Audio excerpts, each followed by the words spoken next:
Welcome everybody to this week's VVBGA webinar on soil steaming in high tunnels, featuring Becky Maden with UVM Extension, and Andre Cantelmo of Heron Pond Farm should be joining us soon. This is Vern Grubinger, UVM Extension. Reminding you to keep your microphones off until you want to speak, and also feel free to enter questions or comments in the chat as Becky proceeds, and then she will pause afterwards to address some of those, and looking forward to a good discussion after she's done. Take it away, Becky. Hi, everyone. Thanks for joining us. I'm super excited that there are several farmers here who are steaming and have quite a bit more experience than I do. I wanted to frame the conversation. We're going to have Andre talking later. A lot of you know he is an expert on soil steaming. And I'm approaching this with two hats. One is as a farmer and one is as an extension researcher. So I'm going to talk for about 15 to 20 minutes, kind of bouncing back and forth between the research and the hands-on experience. And really what I want to leave you all with is kind of some directions we want to head in and how we can collaborate as a group to improve our practices on steaming and share information. So yeah, as Vern mentioned, if you can enter your questions in the chat or save them till the end, that would be great. And that way Andre can have a chance to share his knowledge. So let me see if I can get my slides to go. So as you all know, leafy greens have grown in economic importance in high tunnels. Particularly like on my farm, we're on heavy clay soils. We really don't have an option for outdoor growing. So we're pushing hard on our high tunnels to go from tomatoes to greens back into tomatoes. You know, the numbers vary a lot for what the value is per square foot, but for kind of selling wholesale in the organic market, $3 to $5 per square foot gross sales is a conservative estimate. I know the Arnolds have said they're up around $9 per square foot for some of their higher value greens, and that's selling them retail. But needless to say, it's a pretty significant source of income on a farm, and we put a lot of stock in just keeping our farm running through the winter with greens in the tunnels.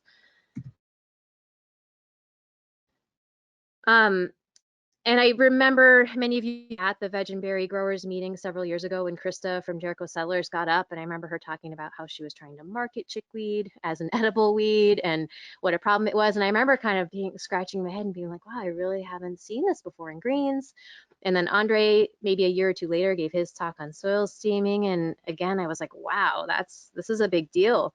And sure enough, here I am several years later looking at tunnels that look like this. And the chickweed infestations are pretty hard to beat back. This is after several weedings. I've calculated that, we're spending around $1,000 per tunnel in labor just trying to beat back the weeds enough to get a crop out of them. And it feels, I feel kind of like it's a little bit like an aphid outbreak where you're like, I should have known better, but it just happens. It comes in and it feels like once it's there, it's hard to get away from it. And a lot of that has to do with biology of chickweed. It's a really challenging weed to control, and it's a problem worldwide. It's a highly adapted weed. It thrives in high nitrate and high potassium environments. So we are setting up the perfect scenario for it in a high tunnel, especially following tomatoes. Its seeds have 3 types of dormancy. So it's hard to kind of trick it into germinating and flushing it out, especially because during the summer, it's a winter annual weed. So we're not going to see much of it in the summer. If we want to kind of give the greenhouse some time before greens and fallow it, we're really just not going to see a lot of chickweed come up. It's a super tricky weed. And it's got these fibrous root systems, which makes mechanically cultivating it hard.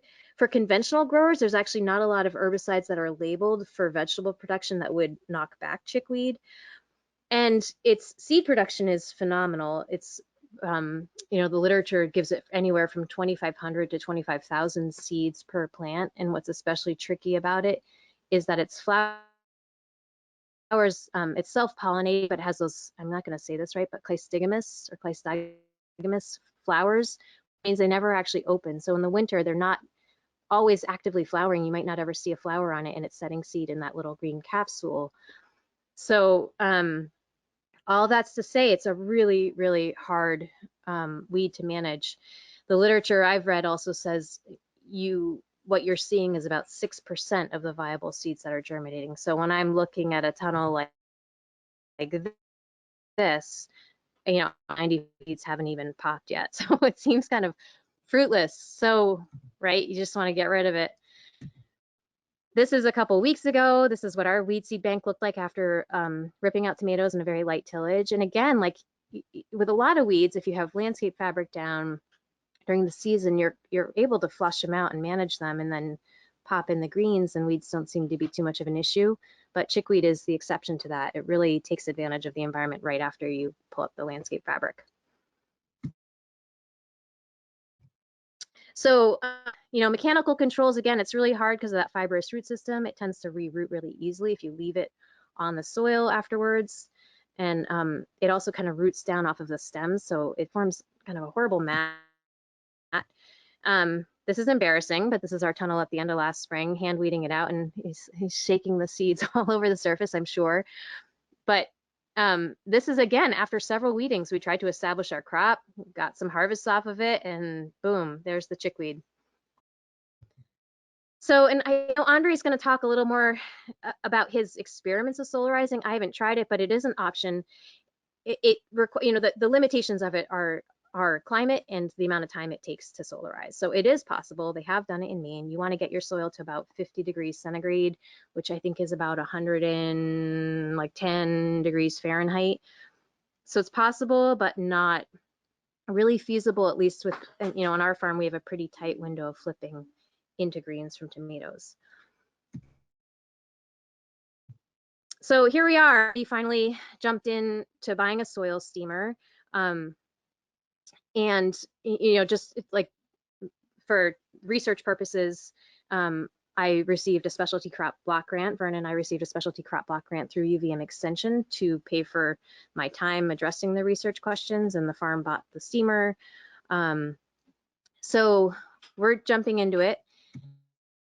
And here's kind of the questions we wanted to address. And I know a lot of the farmers on this call have also been asking these questions and doing some good on-farm research to figure these things out. But really the $1 million question is always, what's happening to the microbial populations, the beneficial microbes that we work so hard as organic farmers to nurture when you blast steam into your soil. And ultimately what I want to find out is what's the minimal temperature you can use to devastate the chickweed populations but still maintain a healthy microbial population. And then in corollary to that, does it really matter that much? Do the microbial populations rebound? And also, what's the impact on soil nutrients, especially nitrogen or nitrate? There's known to be a burst of ammonium after steaming, which can be toxic to plants. And some of the recommendations say to not plant immediately after steaming. So we're trying to take some soil samples to figure out what that nitrogen release is. And then just observationally, what's the longer term impact on diseases like in tomatoes? Is the soil going to be healthier? So we're testing 4 different soil steaming temperatures and taking soil microbial samples up to a lab at UVM, and also these soil samples every week after steaming. And then we're going to do this for 2 years, so tracking the changes over time. And I'd love, farmers on this call, if you guys want to be in touch with thoughts on the research, that'd be great. And this is all thanks to the Vermont Agency of Agriculture, USDA Specialty Crop Block Grants. So these are the temperatures from some of the literature on what organisms can be killed at which temperatures. So most of the steaming recommends 180 degrees Fahrenheit, but at 140 you can supposedly kill weed seeds. Up around 180 you're wiping pretty much everything out. Ideal setup for steaming, and I'm going to go pretty quickly because Andre will talk more about the scenarios that he's tried out with steaming. But this is from a Japanese company. This website's pretty cool if you feel like checking them out, and they've been really responsive to emailed questions. But essentially what you're doing is covering the soil with a impermeable sheet, like used greenhouse plastic or a heavy piece of tarp or plastic, weighing it down tightly around the sides, and then running a steam hose down the length. In this case, they're running it down the length of a bed. And what they're using is a steam delivery mechanism that distributes the steam evenly throughout the bed. Now, here's the rinky-dink setup that we've developed on our farm. So we have a steam hose coming off of the steamer to the bed, and then we throw down some used greenhouse plastic with weights around the edges. We have tried the stuff they recommend is a Durascrim tarp. We also bought that, and I'll explain why we've switched over to greenhouse plastic later, but I think they both work just fine. A lot of people are using used greenhouse plastic. We pre-inflate the tarp, so this is the top to a shop vac, but we've switched over to using a used inflator motor, just blowing some air in there ahead of time before the steam is delivered. The hose on the left there is the steam hose next to the shop vac. And then firing up the beast. So it's the guy who delivered it said it was the largest teapot he had ever seen. And that's really all you're doing is just heating up water. And it's a low pressure steamer, so it's coming out that black tube on the front. And then we're keeping an eye on the temperature at multiple spots around the bed, kind of to see how evenly we can get the steam, and burying those probes at 2 inches. These are some thermocouplers we borrowed, Chris Callahan generously loaned us. I did try using compost thermometers initially, and actually that picture on the right under the number 6 is the Durascrim, and it was really hard to read the thermometer through the plastic, and you don't want to be lifting up the plastic to check the temperature. And then just the joke in our house is it's like a 2 beer an hour job, because you're kind of just like making sure nothing like goes wrong, keeping the water levels right, the pressure. I don't think it's something that's going to like blow up or anything, but we're just trying to keep the unit in working shape, and we're still learning. We're very new to this, so you can get other jobs done while it's steaming. We've been running it for about an hour and a half, but you do want someone around keeping an eye on it. And at the bottom here, if you guys wanted to go back, the Sioux steamer has a pretty good little video here on steaming basics. So again, here's our setup with the used steamer we bought. I think it looks just like the one that Pete Johnson was selling. It's from Ontario. It was used on tobacco farms originally.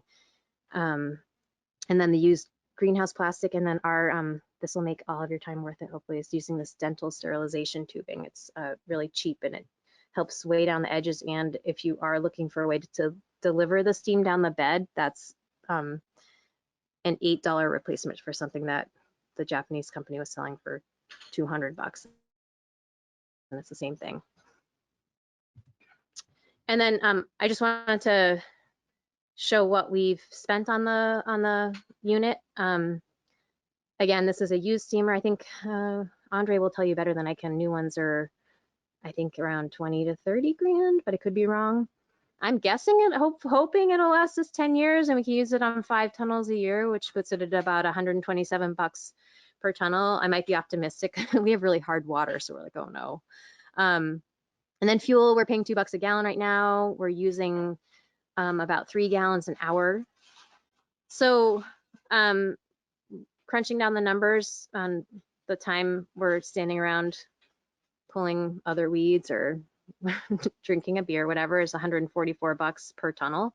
So it is taking a lot of time. I think we're getting a little more efficient, but it does feel like a lot of fussing and moving things around in time. So this is rough, but somewhere around $340 per tunnel. I would love other people's thoughts on what they're spending. So this is what we're trying to get down to, is improving our system. We decided to go with these blocks of 16 by 16 feet, like 16 by 16 feet blocks. We tried to do the longer beds, but it just felt like we weren't getting the steam down all the way through. Hopefully we can work our way to that. Again, we're still learning. Getting accurate temperatures, really laying out the tunnel ahead of time. I'm worried about moving things around and moving weeds, seeds from the unsteamed areas onto the steamed areas, and just walking on the beds. Moistening the soil ahead of time really improves the conductivity of the heat, and it also like kind of imbibes the seeds ahead of time, so the mortality of the seeds is really improved by that. And again, it seems like the steaming really affects the texture and tilth of the soil. So any walking we've done even near the steam bed seems to cause incredible compaction. So again, being very thoughtful about our layout ahead of time seems to be a good structure for us to follow. Chris Callahan built this really cool calculator that has helped us put some math to what we've been figuring out on our own. So there's a link here. It's a Google sheet. And I know he's on the call. He can talk a little bit more, but this really helps refine the system and figure out, if you've got, certain size boiler, burner, etc. So thank you, Chris. You're the best. And just quick we've seen from this, and again, a lot of you have more experience on this than I do so far, but I was pretty impressed. This is one of the lowest temperatures. This is one of our first steams. I think it only got to like 120 degrees maybe, and still you can see the difference in the chickweed. So I'm super optimistic that we might be able to find a system that's a lower temperature steam, which will be quicker, cheaper, and probably healthier for the microbes. And I've also noticed a big difference in the low temperature area. I tweezered out 341 chickweed seedlings after the first week on 1 square foot and found the damping off was really bad in that block compared to that's the same seeding. So we're optimistic. Andre did mention damping off and Pythium moves in actually quite a bit after steaming in a couple of weeks. So we might see a uptick in things. And, then the next question is, do you want to inoculate with something beneficial or not sure? So this is where we're headed and where we'd love collaboration from other farmers and extension people, but trying to really define these best practices, documenting the costs and the yields, really understanding this impact on soil microbes, at least being able to give a definitive answer like, yes, it wipes them out and they'll come back, or no, there doesn't seem to be a significant impact, or here's the strategy, it does negatively impact them and you want to add X, Y, and Z, compost and root shield or actinovate, whatever. And, maybe there's additional research here. This is a pretty short and not a robustly funded project. So maybe there's a bigger, deeper dive someone wants to take here. And finally, I love the idea of a steamer sharing system that Andre's helped set up in southern New Hampshire. It seems like a good piece of equipment for farmers to share, so you can trailer them around. So I was just curious if that's something we want to think about. I know Vern just asked about the microbial plates we're using. So I'm working with a lab up at UVM. They've been super helpful. Deb Nair and her lab, she does a lot of work on soil microbiology, and it's interesting because comparing this, she's done a lot of anaerobic soil sterilization and research on tarping. So how this kind of compares to that is one of my big questions. She recommended using these things called ecoplates, which give a broader understanding of the impact on soil microbe communities. My understanding is if you wanted to look at like sulfur or nitrogen or any individual microbially released nutrient, you can find the enzyme that specifically targets that microbe. I'm not explaining this super well, but she recommended these ecoplates because they give a broader stroke on these communities. And I actually haven't gotten any results back yet, but we should just get populations of kind of categorized by type of microbe. And I'm happy to share those results as we're getting them. So, and they're kind of a layperson's tool. So I think it's part of the reason I chose it is something I think we can all use on our own. I just bought them and they have a reader up at the lab. So, You have a question about the distribution of steam under the tarps there as well. So we tried using a distribution hose.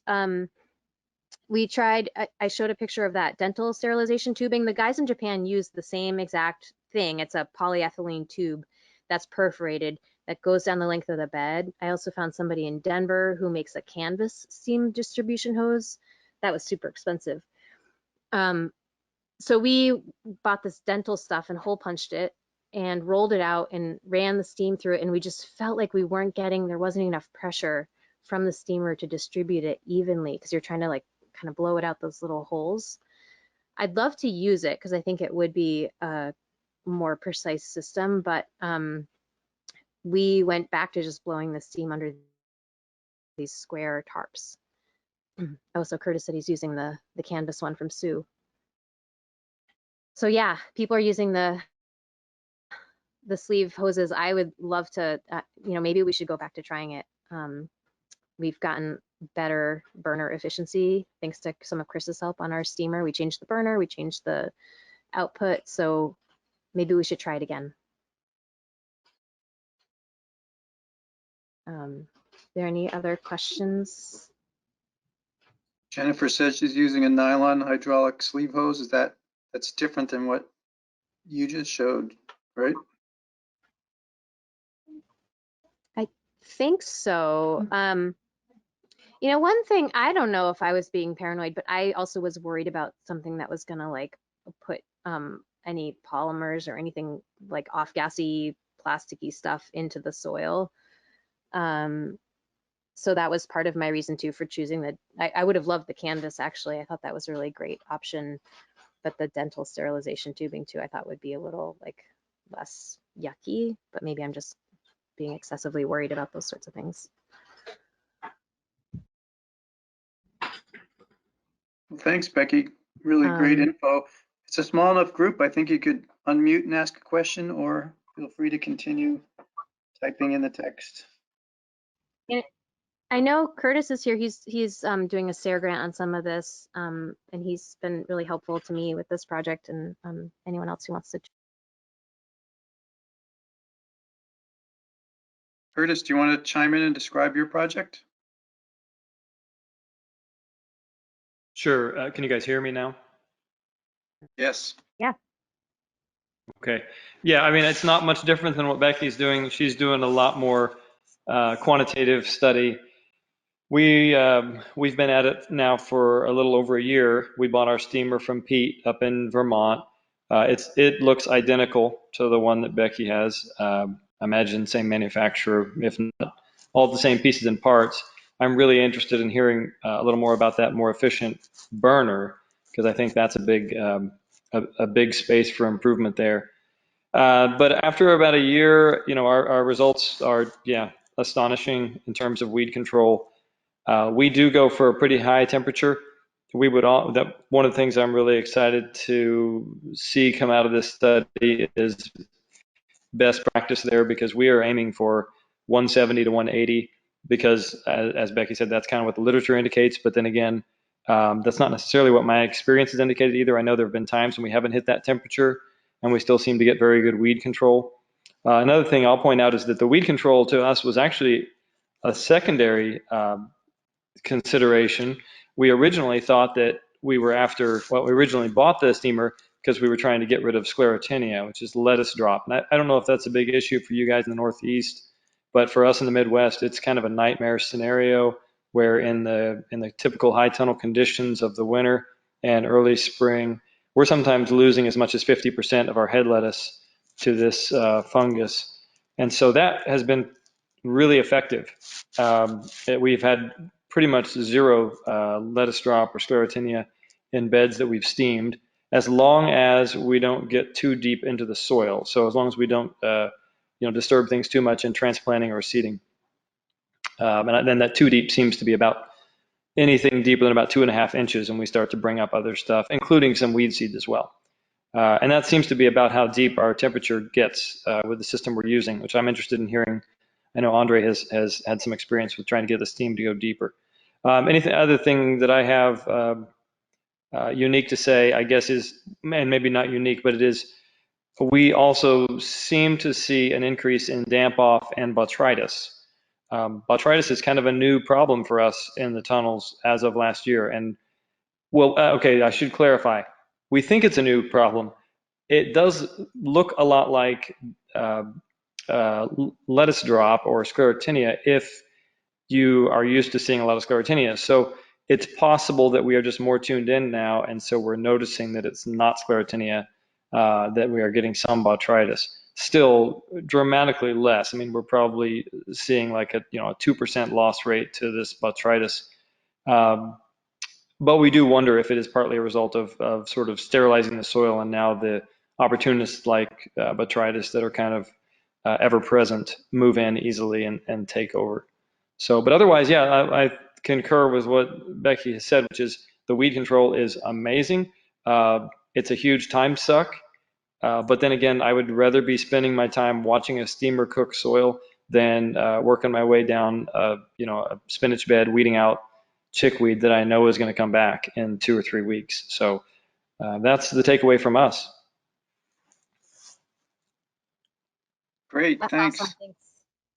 Super informative, and remind people they'll be able to find your reports on the SARE project database once you're done with your project.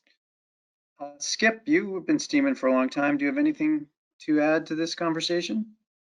Yeah, am I coming through? Yes, you Can you are. hear me? Yeah, okay. Yeah, I got one of Pete's machines like we're seeing there. What are some of our takeaways doing it for the last 3 years? Well, one of the things I heard that Paul Arnold had talked to the Sioux people, and there's some type of technology that they have. It's like I think it's a 4x8. It's like a solid thing that has 3-inch emitters, and it's like a plate. And he said you can steam stuff like 15 minutes over this plate, and it's gone down 3 or 4 inches, and it steams down deeper and more accurately. The problem is moving this 4x8 hot plate around. It's a little unyieldy. I don't know if Paul actually went up and bought one, but he was threatening to because he was getting fed up, trying to deal with getting even pressure across his he uses the Sioux woven black tarp tube that we have as well, and we like that. What we ended up doing, we thought the blower was actually cooling it down too much, so we ended up taking old types of hooping material and just put tiny hoops across the area to try to get some loft to the steaming tarp. We bought the tarp from the Sioux people. It's kind of a plasticky, very tough tarp. The tarp was too wide. I think we ended up cutting it down. We're working with a tarp that's about, I think about 14 feet wide now. And we go down about 65 feet. And then we took a piece of the PVC electrical conduit, and we made kind of a U-turn, a gentle U-turn using 45-degree angles so that the steam could go down the tube and then come back down the other side of this 14-foot area. So we have, and that actually worked pretty good. We were not, before we were hoping the tube would push it and come back, and it just wasn't enough pressure. So that's one of the things we've been kind of playing with, is trying to figure out a way. The first year or 2 years we used it, we only got the pressure up to about 5 psi, and then Andre gave me some courage to let the water level and the steamer go down to about 1/3 off the bottom of the glass indicator. And once we got the water stabilized at that level, our pressure coming out of the steamer got up to around 8.5, 9 psi, and we were getting more thorough movement of the steam through the first initial sock and then back down the other side. It's taking us about 2 hours plus to get to the 140 degrees that we're shooting for. And we have an ancient burner on ours. I think this thing was made in the 60s, so I'm all ears about new and more efficient burners that we could be using. But yeah, we're using at least 5 gallons an hour or more. The thing really gobbles up the oil. Let's see, what else are we doing? Well, we're worried about the microbes being damaged, and so we just started using some actinovate and some double nickel, some other things. I've never done a very scientific approach to seeing if we're helping anything, but it's kind of one of the things we water in. We're using a combination of, we have a Jang cedar, one of the 5 units, and we push the units together about 3 inches apart, and we go up and down each bed when we're doing direct seeding. And then we also use, which has been great from the rain flow people, Andre had them design a dibbler. It's about 24 inches wide. It's got 4 dibbles across it. It's one solid piece, which we use for our onions, but this is how we're putting in a lot of the seeded and plug units that we're putting in. So we're putting in a lot of Dragoon and a lot of the miniature romaines, and then of course the Salmonella, and that dibbler is working great to just up and down the rows to make that work.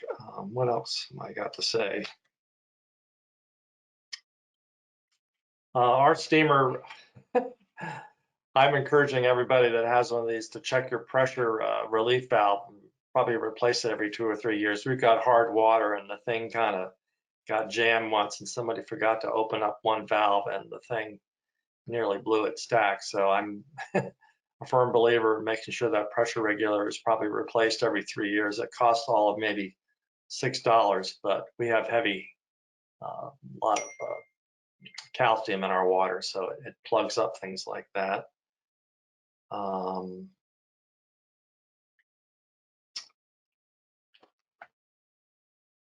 think that's about all I have to say about it. We're just learning as we're going, and I haven't had the dampening off, but we're doing so many houses. By the time it is probably about 10 days before I start seeding spinach and stuff into it. So maybe if I did it right away, I would have more problems with the dampening off. It was interesting to hear Becky talk about that as a problem.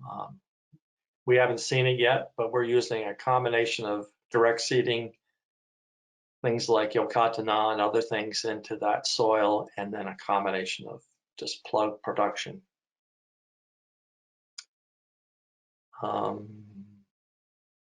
Yeah, chickweed is a non-event for us. We can grow a Dragoon that we're putting in as a 3-week-old plug.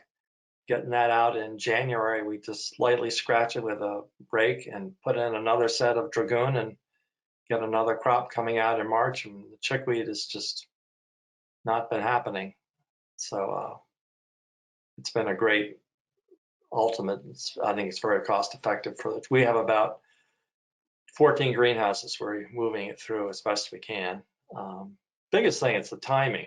We're taking tomatoes out of these houses in mid-September. It's like it's very difficult to find the time to do all 14 houses. Sometimes we just put the plug production in houses we don't have time to steam, and then just do the time we have to steam what we can. So it is a time eater, and it's usually mostly affected by taking a tomato crop or something else out in a timely fashion before you get time to steam. Great, that's some good info, Skip, and Becky's taking notes. One of the goals of this grant is to put together a manual of best practices, and getting some good guidance here today. Jennifer, did you want to add anything about your steaming system while we have you on the call? It's actually David, Jennifer's husband. How are you guys? Good. Good to hear you. Can you hear me okay, Vern? Yes, go ahead. Well, the first caveat is we're down in Maryland. We're interlopers, but we bought, so our situation is similar, but we had different goals. We have the same steamer as everybody else in the photographs. Got it out of Canada. It'd been refurbished. Someone asked a question about the burner. I went through the whole thing. I don't know how to make it more efficient. The numbers sound pretty reasonable to me, about 3 gallons per minute or per hour. It's got a big nozzle. It's a 4.5 burner, which is, I'm told, is 4.5 gallons per hour. I got it at the HVAC supply place. So that's consistent with what we're seeing. It is a time suck. We had hopes of trying to do a whole bed, 95-foot tunnels. We didn't get that. We used plastic greenhouse mulch. We're on 48-inch bed tops, and we quickly discovered we could only do about half of it. So we're sort of seeing about 200 square feet at a pop. That gets us up to what the literature says is the ideal temperature, about 180. And we're seeing that temperature easily at 2 inches on our sandy loam soils. Let's see. We were interested in chickweed, certainly in Scortinia for the winter productions of the greens, but also down where we are in Maryland, we've got problems with root knot nematode in our tomato tunnels and things like southern blight. Big problems with that. So we were chasing those things almost as much as we were the winter annual problem. We did know this for 1 year. It seems like it's working pretty well. When we pulled the one house of tomatoes out, the oldest one we had, I looked carefully at the tomatoes that were coming out, and I only saw a handful of the hundreds and hundreds that were in there that showed any signs of root knot nematode. That soil had previously been tested the year earlier prior to steaming, and definitely were showing problems with that. There were certain crops we couldn't even grow anymore, like baby carrots. So it's maybe anecdotal. It wasn't certainly tested rigorously, but that seemed to work out pretty well for us. On the leafy greens, somebody mentioned about dampen off. What I've sort of seen is that, yeah, the thing puts a lot of moisture in the soil, and it takes a while for it to kind of dry out. And obviously that depends on the time of year. So we sort of we had a little bit of that when you just put the plugs in. If you're doing Salanova or something, it seems like that you might want to give it a day or two, or maybe even longer before you go right back in, at least with the plugs. Direct seeding, it seemed less of a problem with things like arugula. I did have sort of an observation, again, it's just anecdotal, about the microbes. And my observation has been that it seems like things kind of grow pretty vigorously as soon as you go back into that steamed soil. And whether we're steaming like most people, I don't want to do it in July. It's hot enough down here. So we're doing that in early spring, typically late fall if we have the window. And it seems as though things are just getting a jump really quick. And I don't know if that's a function of more available nitrogen in plant form, or if it's a function of just increased soil temperatures. I'd be curious if everybody else has seen something like that, because it seems like things just really kind of take off pretty quickly as soon as you put them in that steamed bed. That's kind of that's my observation right now. Excellent, really helpful, thanks. You're welcome. Before we get on to answering your question, I'll just ask Chris, if you're on the call, can you speak to this whole burner efficiency and your recommendations or observations so far, folks? Sorry, Vern, about the burner specifically? Yeah, people are talking about trying to make it more efficient and replacing, and you did something with Becky. What are your thoughts on that? Yeah, the motivation for that spreadsheet, I mean, I don't need much of an excuse to build a spreadsheet, but the motivation was, Becky and Scott were sort of wondering why a bed of a certain size was taking a certain amount of time to get the temperature. And it really comes down to how much heat, how much energy you're putting into the boiler to make steam, and how much steam you're getting into the steaming tarp. And so at the end of the day, it really comes down to the gallons per hour that you're burning into the boiler. And so one of the most common burners that you will find if you go to a plumbing and heating supply store is a Beckett AFG. They're used in many oil boilers and furnaces. And one of the reasons is they're highly adjustable. So you can, I forget the exact range, but I think you can put, you swap in a different nozzle on that burner to adjust the gallons per hour that you're burning, which adjusts basically the amount of steam that you make. And so with Scott and Becky, I think they were able to eventually swap in a 3 gallon per hour nozzle and increase the energy input into the boiler, which gave them more steam, which let them steam the same size bed more quickly. So it's, there's nuance to it, there's details, but it's well covered in there in Beckett manual. And if you are struggling and scratching your head about how long something's taking for a bed, that calculator can help you figure out if you're in the realm of possibility for what you have for a burner. Is that what you were getting at? Yeah, great. open it up if there's any questions for Chris and any response to Dave's question about seeing more vigorous growth after steaming.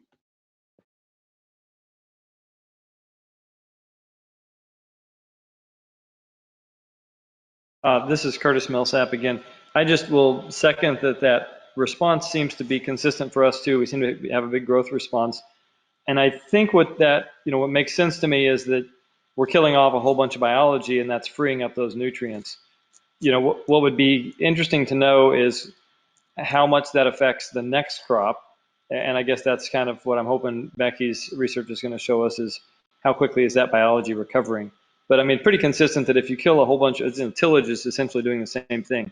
You knock out a whole bunch of soil biology, all those decomposing microbes give us a huge kick in fertility that, initially makes a real positive change for growth. Wouldn't temperature also do that, Vern? Yeah, the soil temperature. The question is, how long does that endure? I mean, you would think that it would sort of come back down to normal ambient, but this is something only with monitoring will we be able to know. How many monitors have you got in? Becky, maybe you want to say just how many plots you have and some of the treatments. Yeah, Temperature. yeah, I think that's a really interesting question, and I mean, coupling the release of nitrates, like I agree with Curtis that what's happening is that immediate smackdown of the biology releases nitrates, but also the flip side of that is how much ammonium, and is there any times like a negative impact on that? Doesn't seem like anybody's seeing that, so that's good. We've been I put in some data loggers in the soil and left them in for like a whole day after steaming. For the second tunnel we did, basically spent the first tunnel fussing with it and trying to figure things out. Second tunnel is more kind of data collection, hopefully. We were pulling out the steam tube after 15 minutes, but leaving the tarp on for, until we needed to move it again. Some of the stuff I've read says to do like a cool down process, and I'm wondering what the reasoning for that is. If it's just like in a more industrial system, people are trying to plant right away, or if there's some reason biologically or pathogenically or whatever that you'd want to cool it down quickly. I'm not sure about that. I've been digging around trying to figure that out. But yeah, I'd be happy to share the data loggers. I mean, it stayed warm for almost 24 hours in one of the beds down at 2 inches. I think it was like, I want to say it was 100 or 90 degrees 24 hours after steaming at 2 inches. So it's staying warm, and that would also enhance the nitrate release in the soil. And I'm curious to see what that drop off is, if this is gonna, eat up a lot of the nitrate. But, in a high tunnel scenario, that's kind of great to be using up whatever nitrate we can, and then you can always add more. There's no leaching anyway. So I don't know. We'll see. Is that answering that question? Yeah, and just thought I'd give people a little background. You've got the control, obviously, unsteamed, and then you've got several different temperatures, right? Yeah, and initially, I mean, when Vern and I were coming up with this idea, we were more like thinking, oh, we'll look at the amount of time it takes. But really, in my conversations with people ahead of time, you can't, with this kind of old steamer, it's hard to really get precise. So we are doing 120 degrees, 140 degrees, 160 degrees, and 180 degrees, and then an unsteamed control. And then we're going to kind of keep track of our time spent weeding the unsteamed control and trying to keep it away from everything else. But those are the 4 temperatures we are working with. So we'll see. And looking at the microbial activity before, obviously, and then after, and then 6 months after again, correct? Yeah, what I decided to do actually more recently was I took samples before, and then immediately after, and then at planting time, because Deb said it's like a huge difference the minute you introduce a plant, the microbial communities change a lot. So as we're planting, I'm taking another sample and then doing 2 or 3 weeks subsequently to really track the immediate effect on microbial communities, and then waiting and doing a month and then 6 months and then a year. So we're kind of seeing the longer term impacts. But she really pushed me to do a little more on the immediate side of things to just see how things are shifting quickly.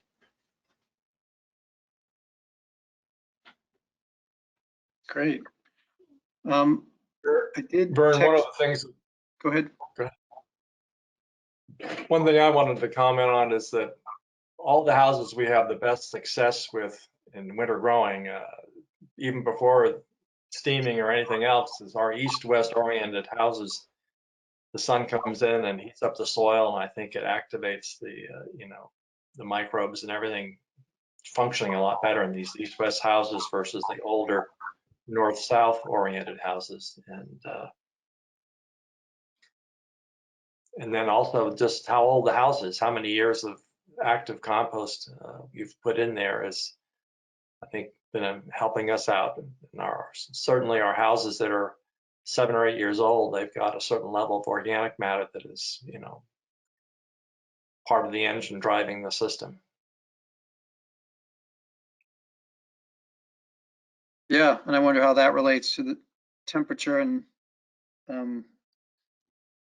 maybe biophysical release of nitrate, not just microbial, just by heating up all that organic matter. I was Go ahead.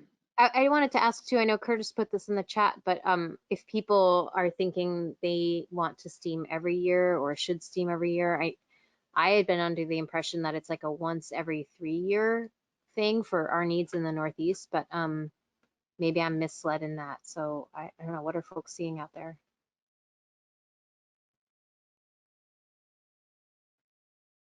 We took a year off on one house, and I'm kind of, after having done it for 3 years in a row, so I will have a report for you probably by late December.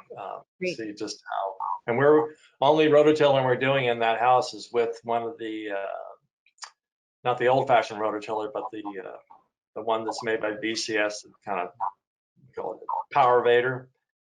Doesn't really churn the soil like a regular rotavator. So that's the only soil mixing machines we use now. So we're not rototilling down for 3 or 4 inches. We're just scratching the surface with all the time. So this one house, that's all we've done through tomatoes and other things. So I'll be curious to see what happens, to see what the chickweed report is going to be in that house. Great, thanks. Yeah, and our experience, this is Curtis again, has been that even in just this 1 year cycle, we're definitely seeing a return of weeds in some beds. It does seem to be very connected to how we've handled the soil. So obviously, if we're digging deep to transplant, like big tomato plugs, those kinds of things, then we're definitely causing ourselves problems later in terms of weed control. Whereas the beds that we are doing really pretty strict shallow cultivation, or even just topping up with compost and things like that, we seem to have a lot less weed pressure.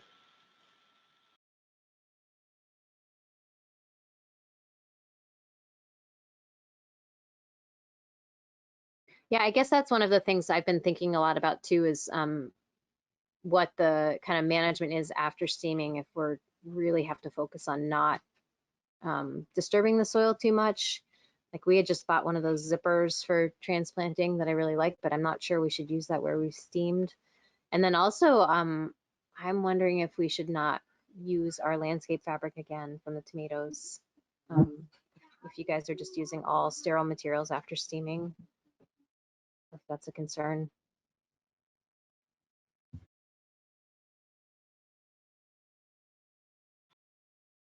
Yeah, I definitely feel like we bring seeds in on used row cover and on used ground cover. I haven't done it yet, but I keep thinking that what I should do there is kind of stack those things up and steam them before reusing them. But again, that's one more thing to do.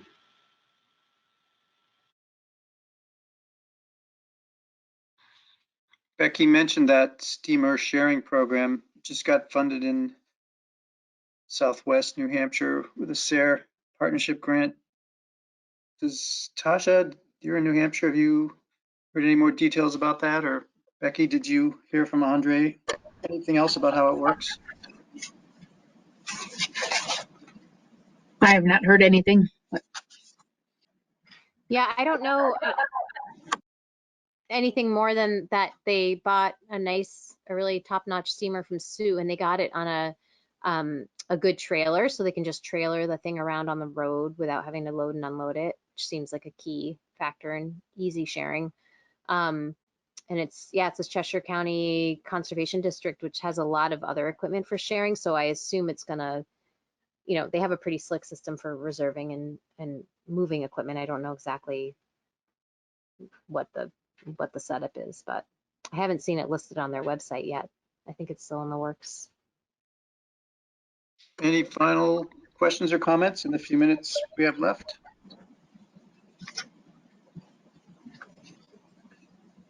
Yeah, I did price one out this fall for a brand new one from Sioux, and yeah, it was going to be something like 25 grand, I think. So that is something that would have to be a shared project for sure. That's a good way to use those kind of grants.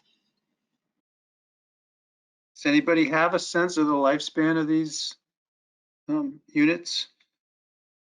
How old is yours, Becky? You got it. Do you have any idea?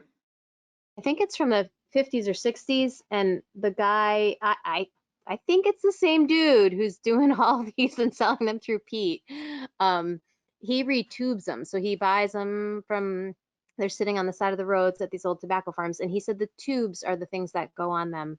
Everything else I think is relatively replaceable on it, and the tubes are the things that are hard and expensive to replace. So I think ours will last. I mean, we have the same problem as Skip with hard water. We're concerned that we're gonna like clog everything with our water just builds up sediment really, really quickly. But I think that's manageable, and I think every other part on it. I mean, it showed up with like 3 things broken on it, and I cried. And luckily, my husband is pretty handy and fixed a bunch of things. But I think they're relatively simple machines and relatively crude. So as long as the tubes are in good shape, I think they'll last a long time.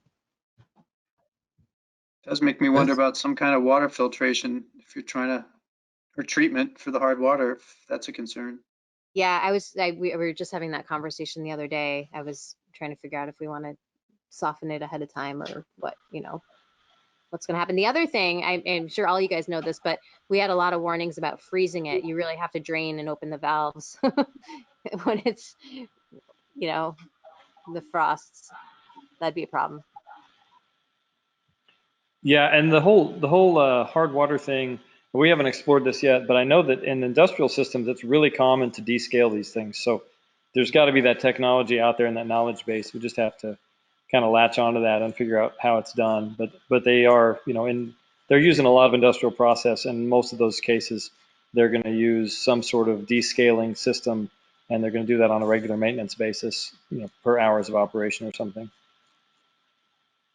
That's something we're going to do this year. Ours, when you empty the very bottom of it, the very bottom drain holes, which are a good 2-inch wide, all sorts of flakes have been coming out of this thing for years. And I think we've concluded we have to put a descaler in there. I'm a little bit worried sometimes if you descale something, you kind of open up things that were sealed. So, Yeah. but I think it's something we're going to have to do. We're going to have one problem, short term or long term. But I think descaling is something I wished we had started right from the get go. I think to Dave's point, blowing it down on a regular basis so that the scale doesn't build up. If you think about it, you are evaporating water constantly, and so trace minerals are going to get left behind. So with most steam boilers, a preventative maintenance schedule that blows the boiler down helps clear out the bottom on a more regular basis. So in addition to typically treating the inlet water to feed. I'll add one other note. We got ours probably from the same guy, the same dude, as you called him. And it was retubed, which seems to be the wear point. The other thing, though, we noticed is that when we first got it, it's got a float valve in there that connects to electrical switches for the float level, and it shuts the burner off. it wasn't working correctly. I opened up that thing and it was full of scale, a rust scale. So it's a recommendation if you get one, you haven't done it, open up that big black valve assembly on the side. It's about a series of 8 or 9 bolts. And it comes right apart. It looks like a toilet bowl, the old kind with like the brass bulb in there. That thing was full of corrosion, just chunks of rust. The thing probably been sitting, in a barn somewhere for 20 years. Once we got that all cleaned up, then the mechanism worked a lot more efficiently, and it was less of a concern of safety as well. Is there any way you could get a photograph of that to Becky so she can add that as a photograph to put with this talk? Because I don't know what you're talking about, but it sounds like it's something I should be paying attention to. Yeah, sure. What's Yep. your address, Becky? I'll write it right I'll now. put it in the chat. Somebody Okay. else warned me about that too. Thanks for bringing that up, David. Yeah, it's a simple fix. I just used the same gasket. You'll see it, you go, oh, okay, I got it. Yeah, it's a simple, easy to do. That'd be great. Yep. So we're just about out of time, but one thing I'm thinking about is how to keep this group well connected. I know there've been a lot of informal networks, but should we start up a soil steaming in tunnels listserv or something like that? Or maybe one already exists that I'm not aware of?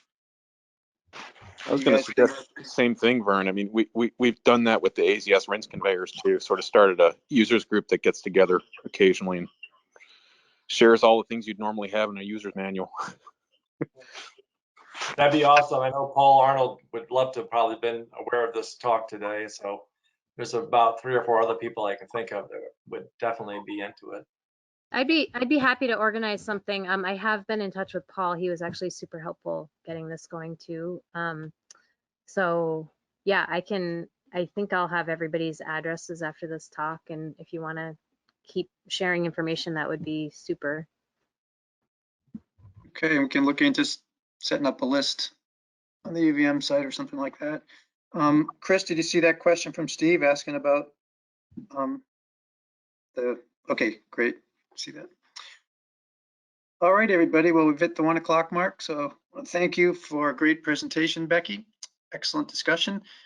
The slides and a recording of this will be posted on the webinar website, which I keep putting out on the listserv, and spread the word for folks to go visit those things and to join us on future webinars. Have a great afternoon. Thanks, everyone. Thank you, Vern. Thank you.